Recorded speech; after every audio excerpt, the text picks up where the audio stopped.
Hi everyone, James Blacklaw's JB Commercial Finance. It is Wednesday the 13th of May. How time flies. A couple of interesting things that have come out about the bounce back loan this morning.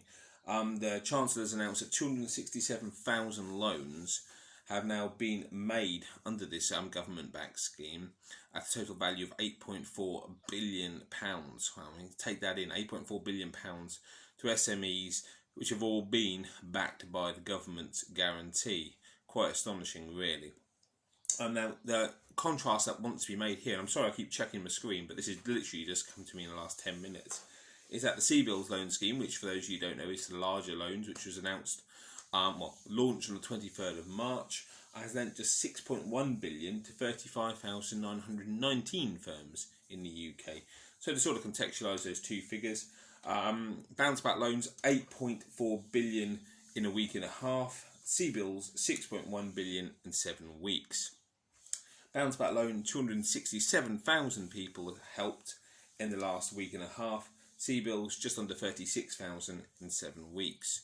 Now, you don't need to be an economist or mathematician to see the massive contrast there and how that is kind of reflected in my sort of commentary over the last couple of weeks, where the CBILS loans have been incredibly hard to get out for a lot of people, and the bounce back loans have been way too easy to obtain for a lot of small businesses.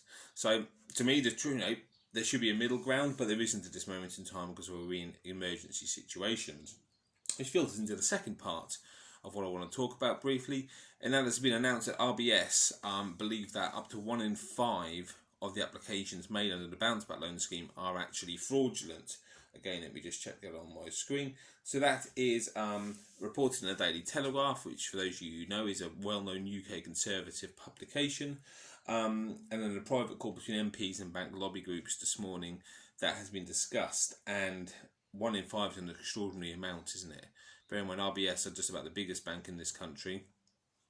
And bearing in mind these figures I mentioned earlier about over 250,000 being accepted, goodness knows how many of these are fraudulent, and goodness knows how many of those are ultimately going to be written off for fraudulent activity. Now, we don't know the exact figure yet, and I dare say it'll be a while before we do, because it will take a considerable period of time to investigate any fraud, and it's something that will have to be done retrospectively, to be perfectly honest. Otherwise, they're going to be sitting on applications for weeks. So, interesting how that's going to work out. An increase in light due diligence loans leads to an increase in fraud. Who would have thought it?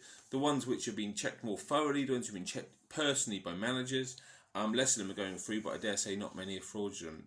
So it's one of those things. Unfortunately, the burden will be picked up by the taxpayer ultimately, whether that is in actual taxes to pay these loans that go wrong, or if you're an SME owner, it'll be restricted bank lending in the future because of the bad debts. But we'll have to wait and see what happens there. But I thought I'd share that information with you. It's a beautiful day today, so get out there. Not too much though, because who knows about social distancing. And let's see what happens over the next few days. And I'll see you very shortly.